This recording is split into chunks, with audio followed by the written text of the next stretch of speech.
अस्सलामुअलैकुम वरहमतुल्लाहि ताला वबरकातुहू।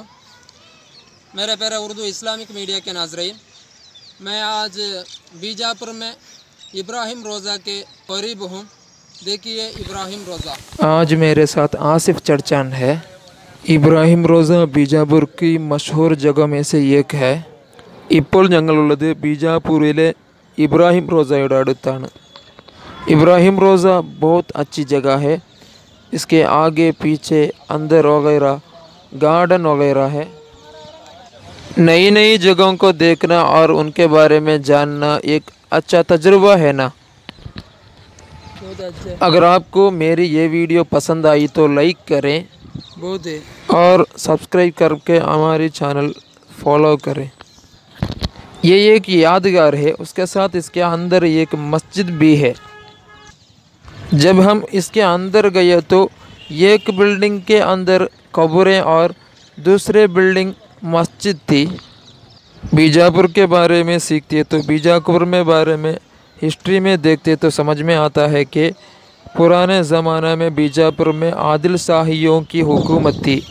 इससे मैं समझता हूँ कि ये आदिल शाहियों के ज़माने की बिल्डिंग है।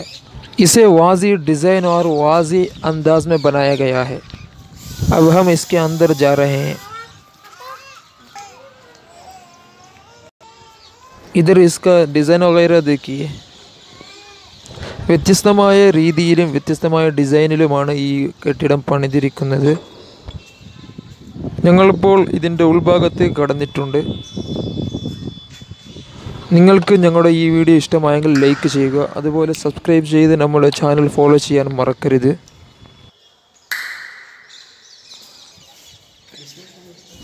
हम इधर आए तो इधर दो अलग अलग बिल्डिंग्स हैं। उसमें एक मस्जिद है, दूसरी तरफ कब्रें हैं। इसमें कब्रें हैं।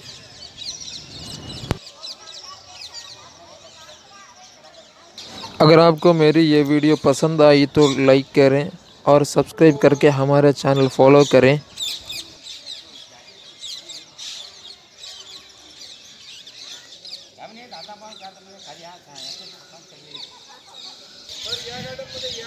ഇക്കാണുന്ന കെട്ടിടത്തിൻ്റെ ഉൾഭാഗത്ത് കബറുകളാണുള്ളത്. അതായത് രാജാക്കന്മാരുടെയും അവരുടെ കുടുംബങ്ങളുടെയും കബറുകളായിരിക്കാം.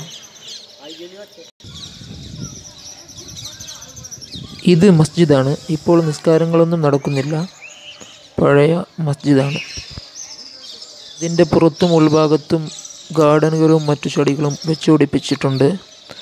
ഇത് ഞങ്ങൾ വന്ന ഉള്ളിലേക്ക് പ്രവേശിച്ച വഴിയാണ്.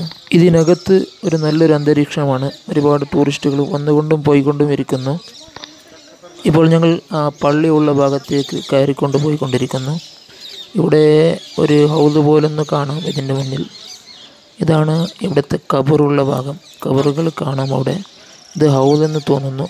ഇത് മസ്ജിദാണ്. ये तो वज़ू करने की जगह होगी, अभी चालू नहीं है। हम यहाँ परिंदों की खूबसूरत आवाज़ें सुन सकते हैं। बहुत अच्छी अच्छी मीठी मीठी आवाज़ें हैं। ഇവിടെ പക്ഷികളുടെ നല്ല ശബ്ദങ്ങൾ കേൾക്കാം. വീഡിയോ ഷൂട്ട് ചെയ്യുമ്പോൾ ശ്രദ്ധിച്ചില്ലെങ്കിൽ ഇവിടെ ആയിരിക്കും വീഴുക. ഇവിടെ വലിയൊരു കുഴിയുണ്ട്. ഇവയ്ക്ക് വലിയ വലിയ കല്ലുകളെ കൊണ്ടാണ്, വലിയ വലിയ പാറകളെ കൊണ്ടാണ് നിർമ്മിക്കപ്പെട്ടത്. ബീജാപൂരിലെ ഒരുപാട് കെട്ടിടങ്ങൾ വലിയ വലിയ പാറകളെ കൊണ്ടാണ് നിർമ്മിക്കപ്പെട്ടതായി കാണുന്നത്. ഇക്കാണുന്നത് ജയിലാണെന്നാണ് എൻ്റെ കൂടെയുള്ള അദ്ദേഹം പറയുന്നത്. ആയിരിക്കാം. ഇപ്പോൾ നിങ്ങൾക്ക് ഈ കെട്ടിടത്തിൻ്റെ ഉൾഭാഗത്തേക്കൊന്ന് പ്രവേശിച്ച് നോക്കാം. വളരെ മനോഹരമായി വലിയ വലിയ കല്ലുകളെ കൊണ്ടും വലിയ വലിയ പാറകളെ കൊണ്ടും നിർമ്മിക്കപ്പെട്ട ഈ കെട്ടിടത്തിനുള്ളിൽ ഉള്ളത് ഖബറുകളാണ്. അതായത് രാജാക്കന്മാരുടെയും അവരുടെ കുടുംബക്കാരുടെയും ഖബറുകളായിരിക്കാം, മസാറുകളായിരിക്കാം. इन बड़े बड़े पत्थरों में बहुत अच्छी तरह बेहतर अंदाज से डिज़ाइन किया गया है। इसमें से हम समझते हैं कि पुराने ज़माने के वो लोग जितने मेहनत करते थे,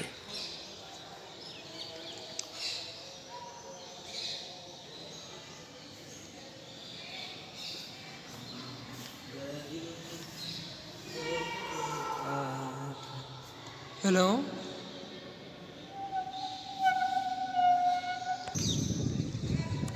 ഇനി നമുക്ക് ഈ പള്ളിയിലൊന്ന് പ്രവേശിച്ച് നോക്കാം.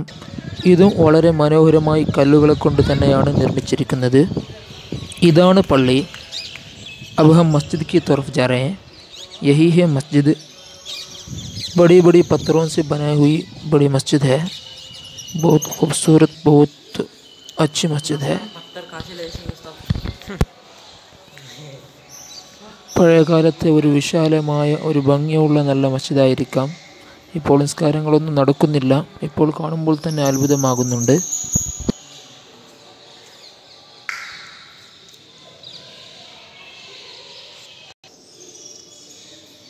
ഇവിടെയാണ് പള്ളിയുടെ മിഹ്റാബ്. വളരെ വ്യത്യസ്തമായ ശൈലിയിലും ഡിസൈനിലും നിർമ്മിക്കപ്പെട്ട ഒരു വലിയ മസ്ജിദാണ്. ഇവിടെ മിമ്പർ കാണാം. അപ്പോൾ നിങ്ങൾക്ക് ഈ വീഡിയോ ഇഷ്ടമായാൽ തീർച്ചയായും ലൈക്ക് ചെയ്യുക. സബ്സ്ക്രൈബ് ചെയ്ത് നമ്മുടെ ചാനൽ ഫോളോ ചെയ്താൽ നാം അപ്ലോഡ് ചെയ്യുന്ന എല്ലാ വീഡിയോകളും നിങ്ങൾക്ക് ലഭിച്ചുകൊണ്ടിരിക്കും. नाज़रीन, आज की वीडियो आपको पसंद आई तो लाइक करें, सब्सक्राइब करें, शेयर करें.